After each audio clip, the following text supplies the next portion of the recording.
नमस्कार। वंदे मातरम। आज़ादी का अमृत महोत्सव एपिसोड नंबर 1775 और पेश कर रहा है भारत विकास परिषद, महाराष्ट्र मुंबई प्रांत। मेरा परिचय है विकास मित्र सीए राम लक्ष्मण नौलखा फ्रॉम मुंबई। आज के इस प्रोग्राम का और इन एपिसोड्स का convener nominated by Maharashtra Mumbai प्रांत भारत विकास परिषद। अभी तक हमने हमारे 75 सीरीज में 16 सीरीज आपको YouTube चैनल पर देखी जा सकेगी। हमारा संकल्प है कि हम 75वें आज़ादी के साल में पूरा होने तक, भारत की आज़ादी के 75वें साल में 75 एपिसोड आपकी जानकारी के लिए, आपकी नॉलेज के लिए, देश और जनता को समझने के लिए अलग अलग विषयों पर लेकर आए। आज का हमारा सब्जेक्ट है एक महापुरुष जिन्होंने बहुत बड़ा बलिदान किया और जिनका एक बहुत अच्छा पब्लिकेशन, जिनके बारे में भारत विकास परिषद ने प्रस्तुत किया है। आप देखिए,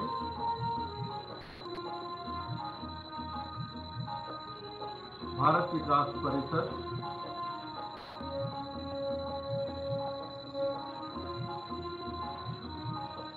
सब्जेक्ट है इस पब्लिकेशन पर हिंद की चादर।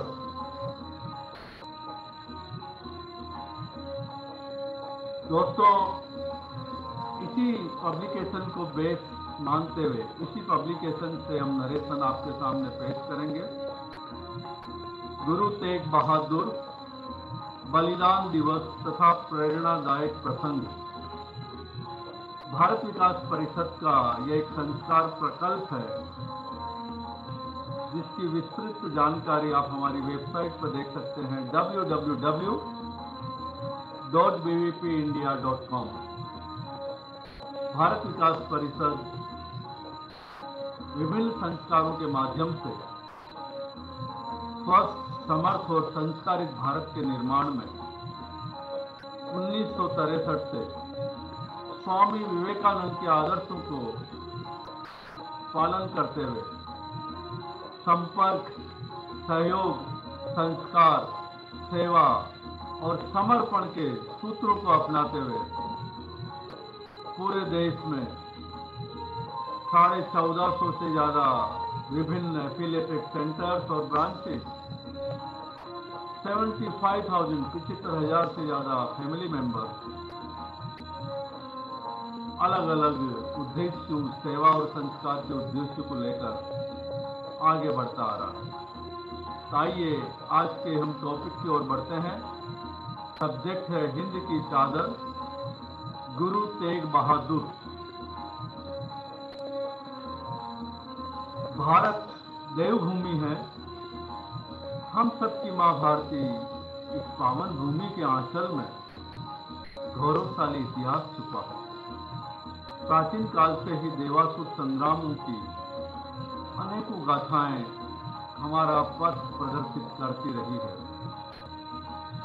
समय समय पर असुर शक्तियों को पराजित करने के लिए अनेकों महापुरुष इस धरती पर अवतरित हुए। जब जब भी इस भूमि पर जुल्म और अत्याचार बढ़े, किसी न किसी देवात्मा ने उसका प्रतिकार किया और देशवासियों को अत्याचार से मुक्त करने के लिए असुर शक्तियों का विनाश किया। हम उनको नमन करते हैं, हम उनको नमन करते हैं। भारत में अनगिनत ऋषि मुनियों, पीरों, पैगंबरों तथा गुरुओं ने जनमानस का समय समय पर नेतृत्व किया है और उन्हें संगठित कर अत्याचारों के विरुद्ध संघर्ष किया है और सदाचार स्थापित किया है। भारत पुरातन काल से ही समृद्ध देश रहा है। धन धान्य की कभी कमी नहीं रही, तभी तो भारत को सोने की चिड़िया कहा जाता रहा है। इसी कारण भारत पर हमला कर इसे लूटने का सदियों से प्रयास होता रहा है। अनेक जातियों, कबीलों और देशों ने भारत पर हमले किए, लूटपाट की और देश को गुलाम बनाने का प्रयास किया, जिसका भरपूर विरोध हुआ और बलिदान भी दिए गए। हमने गुलामी को कभी स्वीकार नहीं किया और आजादी के लिए संघर्ष निरंतर जारी रखा। इसीलिए हम भारत विकास परिषद के संस्कार के प्रकल्पों में उन महापुरुषों को और उनके द्वारा दिए गए योगदान को याद करते हैं और आने वाली पीढ़ी को सुसंस्कारित करने का प्रयत्न करते हैं। इसी परंपरा के अनुरूप परिषद द्वारा गुरु तेग बहादुर बलिदान दिवस विशेष रूप से मनाया जाता है। किसी ने प्रश्न किया कि जब अनेक महापुरुषों ने भारत की अस्मिता को बचाने और देश धर्म की रक्षा हेतु बलिदान दिए हैं, तो फिर हम गुरु तेग बहादुर बलिदान दिवस भी क्यों मनाते हैं? इस प्रश्न का उत्तर भी प्रश्न के रूप में दिया जा सकता है कि ऐसे कौन से बलिदानी हुए हैं जिनके माता पिता ने भी और फिर उनके बच्चों ने भी देश धर्म के लिए बलिदान दिया होगा। आई रिपीट, ऐसे कौन से बलिदानी हुए हैं जिनके माता पिता ने भी और फिर उनके बच्चों ने भी देश धर्म के लिए बलिदान दिया हो? वास्तव में ऐसा और इतिहास में कोई भी उदाहरण नहीं है। केवल गुरु तेग बहादुर जी ऐसे महाबलिदानी हुए हैं जिन्होंने मुगलों के अत्याचारों के विरुद्ध समाज का नेतृत्व किया। औरंगजेब द्वारा सबको मुसलमान बनाने के प्रयास का डटकर विरोध किया, भले ही इसके लिए उनको अपना शीश न्योछावर करना पड़ा और भारतीय संस्कृति व हिंदू धर्म की रक्षा की। इससे पहले उनके दादा श्री गुरु अर्जुन देव जी ने मुगल सम्राट जहांगीर की दमनकारी नीति और हिंदुओं को जबरदस्ती मुसलमान बनाने का प्रयत्न का भी विरोध किया, जिस कारण उन्हें आग पर रखी गर्म तवी पर बैठाकर शीश पर गर्म रेता यानी कि बालू डालकर शहीद किया गया। और इसी महान बलिदानी गुरु तेग बहादुर के पुत्र साहिबजादा जोरावर सिंह और साहिबजादा फतेह सिंह, जो मात्र 9 व 7 वर्ष की आयु के थे, देश और धर्म पर कुर्बान हो गए। उनको जालिम ने सरहिंद के किले की दीवार में जिंदा चुनवा दिया। जहां गुरु तेग बहादुर जी को दिल्ली के चांदनी चौक में 11 नवंबर 1675 ईस्वी को शहीद किया गया, उसी स्थान पर गुरु द्वारा शीशगंज सुशोभित है। गुरु जी के बलिदान के पश्चात उनके पार्थिव देह के 2 हिस्सों के 2 अंतिम संस्कार हुए। एक धड़ का 11 नवंबर 1675 ईस्वी को, जो लखी साहब वणजारा, उनके एक प्रिय शिष्य का नाम है, द्वारा अपने घर को आग लगाकर किया गया, जहां दिल्ली में गुरुद्वारा रकाबगंज स्थित है। और दूसरा 16 नवंबर 1675 ईस्वी को भाई जैताजी द्वारा दिल्ली से लाए गए शीश का, जहां गुरुद्वारा शीशगंज स्थित है। आनंदपुर साहिब में गुरु जी की शहादत से पहले उनके साथियों पर भी घोर अत्याचार किए गए, ताकि गुरु जी डरकर इस्लाम कबूल कर ले। भाई मतीदास जी को लकड़ी की 2 गोलियों में बांधकर आरे से चीरा गया तथा भाई सतीदास जी को रुई में लपेटकर आग लगाकर जिंदा जलाकर शहीद कर दिया गया। दोनों सगे भाई थे और ब्राह्मण थे। भाई दयाल जी को उबलती हुई देग में बैठाकर शहीद किया गया, लेकिन गुरुजी को डराया नहीं जा सका। गुरुजी के शिष्य इतना अत्याचार सहन कर गए तो गुरुजी को डराना कहां संभव था। इसीलिए हम गीत गाते हैं, मैं उन वीरों का वंशज हूं, देख देख देख आरे से जिनके शीश कटे, जिनके दो नन्हे बच्चे थे दीवारों में चिने गए। और इसी प्रकार गुरुजी ने शीश दिया पर किरण न दिया। भाई बहनों, इसका पूरा आप गीत को सुन सकते हैं, बहुत ही मोटिवेशनल गीत है, यूट्यूब पर आपको मिलेगा। गुरु तेग बहादुर साहिब का जन्म 1 अप्रैल 1621 ईस्वी को अमृतसर में हुआ। आप गुरु हरगोविंद जी के 5वें तथा सबसे छोटे पुत्र थे। गुरु जी का बचपन का नाम त्यागमल था। 12 वर्ष की आयु में अपने पिताश्री गुरु हरगोविंद जी के साथ युद्ध में भाग लिया और तलवार के ऐसे जौहर दिखाए कि पिता ने कहा, ये त्यागमल नहीं तेग बहादुर है, और वो तेग बहादुर बन गए। 1643 ईस्वी में जब गुरु गद्दी उनके भतीजे गुरु हरिराय जी को मिली तो उन्होंने शीश झुकाकर उनको गुरु मान लिया तथा स्वयं 21 वर्ष तक बाबा बकला गांव भोरे में बैठकर घोर तपस्या की।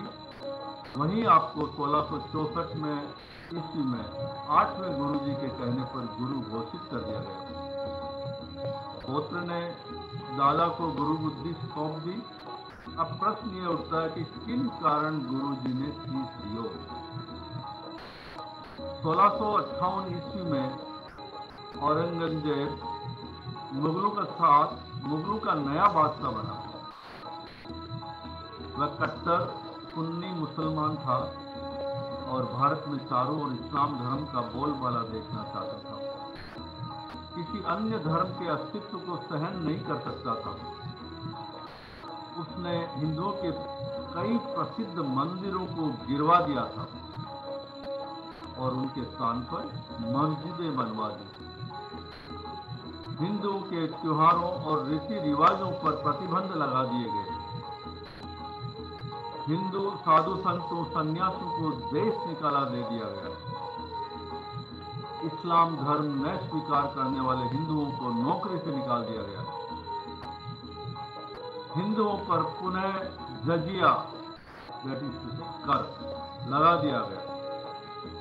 तलवार के बल पर लोगों को इस्लाम धर्म में शामिल किया जाने लगा। इनकार करने की सूरत में मौत के घाट उतार दिया जाता। औरंगजेब ने आदेश दिया कि सिखों के सभी गुरुद्वारों को गिरा दिया जाए और सिखों के लिए धन एकत्रित करने वाले मनसूदों को देश निकाला दे दिया जाए। भाई और बहनों, प्राचीन कश्मीर में रहने वाले ब्राह्मण अपने धर्म और संस्कृति, प्राचीन संस्कृति के संबंध में बहुत दृढ़ थे। औरंगजेब ने सोचा कि यदि इन ब्राह्मणों को किसी प्रकार मुसलमान बना दिया जाए तो भारत के शेष हिंदू स्वयं ही इस्लाम धर्म कबूल कर लेंगे। इसी उद्देश्य से उसने शेर अफगान को कश्मीर का नवाब नियुक्त किया। शेर अफगान ने औरंगजेब के आदेशानुसार कश्मीरी पंडितों पर अत्याचार आरंभ कर दिए। उनका वध किया जाने लगा। जब उन्हें अपने धर्म के बचाव का कोई मार्ग दिखाई न दिया तो पंडित कृपाराम के नेतृत्व में उनका 16 सदस्यों का एक दल 25 मई 1675 ईस्वी को आनंदपुर साहिब में गुरु तेग बहादुर जी के पास अपनी करुण याचिका लेकर पहुंचा। जब गुरु जी ने उनकी रोंगटे खड़े कर देने वाली कहानी सुनी तो वे सोच में पड़ गए। गुरु साहिब का मुख गंभीर देखकर बालक गोविंद राय, जो उस समय 9 वर्ष के थे, इसका कारण पूछा।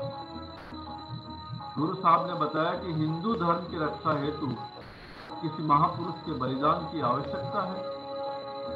ये सुनते ही बालक गोविंद राय झट से बोल उठे कि पिताजी, आपसे बड़ा और कौन महापुरुष हो सकता है।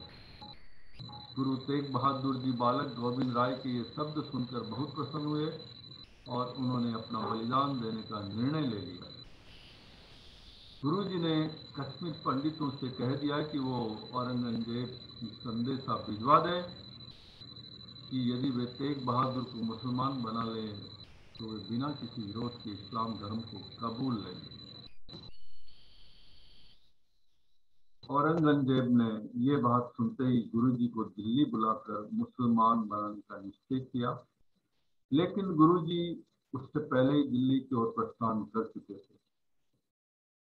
इतिहास में कहीं ऐसा उदाहरण नहीं मिलता कि बलिदान देने वाला व्यक्ति स्वयं चलकर कत्लगाह की ओर गया हो। गुरु जी भारतवासियों की ऐसी दशा सहन नहीं कर पाए और धर्म के खातिर बलिदान दे दिया। इसलिए हम उनको गुरु तेग बहादुर हिंद की चादर कहकर याद करते हैं। मगर बहनों, भारत विकास परिषद पिछले कई वर्षों से गुरु तेग बहादुर बलिदान दिवस अखिल भारतीय स्तर से लेकर शाखा स्तर तक मनाता है। बलिदान के कारण प्रभाव तथा महत्ता पर अनेक सेमिनार कराए जाते हैं। भारतवासियों में देश पर प्रेम, धर्म और संस्कृति में आस्था को सुदृढ़ करने के लिए, आने वाली पीढ़ी को अच्छे संस्कार देने के लिए स्कूल तथा कॉलेज के विद्यार्थियों में निबंध प्रतियोगिता तथा प्रश्न मंच इत्यादि करवाने का प्रावधान है। इसी विषय पर शाखा, प्रांतीय तथा राष्ट्रीय स्तर पर प्रतियोगिताएं भी कराई जाती है। हर वर्ष आने वाले प्रेरणादायक प्रसंग, जिसमें महापुरुषों की जयंतियां, बलिदान दिवस, पुण्यतिथियां व राष्ट्रीय पर्व जैसे 15 अगस्त और 26 जनवरी, दीपावली, दशहरा इत्यादि भी मनाए जाते हैं। इससे हमें भारत के इतिहास से हमेशा प्रेरणा मिलती है। टू रिपीट अगेन, इन सब से हमें भारत के इतिहास से प्रेरणा मिलती है। आने वाली पीढ़ियां सदैव जागृत रहे और भारत के विकास के लिए सदैव तत्पर रहे तथा स्वामी विवेकानंद के सब्जेक्ट माफ कीजिए तथा स्वामी विवेकानंद जी के शब्द उत्तिष्ठत जागृत को सार्थक बनाए, तभी भारत विकास परिषद के उद्देश्य भारत का सर्वांगीण विकास करने का संकल्प पूरा होगा। भारत के सर्वांगीण विकास का उद्देश्य पूरा होगा। भाई और बहनों, एक भारत श्रेष्ठ भारत, स्वस्थ, समर्थ और संस्कारी भारत, मेरा भारत महान, मेरा भारत महान। भारत माता की जय, भारत माता की जय। वंदे मातरम, वंदे मातरम, वंदे मातरम। एक छोटा सा प्रयास था हमारा इस हिंद की चादर भारत विकास परिषद के बहुत ही प्रेरणादायक पब्लिकेशन को और महापुरुष को बलिदान दिवस के रूप में जिनको मनाया जाता है, याद किया जाता है, प्रेरणा दी जाती है, इसी पब्लिकेशन को मैंने आपके सामने छोटी सी कोशिश की है नरेशन के रूप में पेश करने की। कुछ बोलने में त्रुटि हो तो क्षमा करें, ध्यान न दें, पर इंटेंशन देखें कि कितना प्रेरणादायक प्रसंग, कहानी, स्टोरी, रियल लाइफ बलिदान के रूप में हमें देखने के लिए मिली। भारत विकास परिषद के ऐसे ही महापुरुषों की और भी कहानियां और भी उनके बलिदान के संग्राम के, आजादी के संग्राम के महापुरुषों के बारे में रोचक प्रसंग आपके सामने इसी चैनल पर लेकर फिर से आएंगे। आप इसी आज के सेशन को देख सकते हैं Ram Lakshman school life YouTube channel Ram Lakshman school life. आगे आने वाले हमारे चैनल 18 to 75 भी समय समय पर आपको हमारे इन चैनल पर देखने को मिलेंगे। बने रहिए भारत विकास परिषद के साथ। आजादी का अमृत महोत्सव, आजादी का अमृत महोत्सव। भारत माता की जय, भारत माता की जय। वंदे मातरम, वंदे मातरम, वंदे मातरम।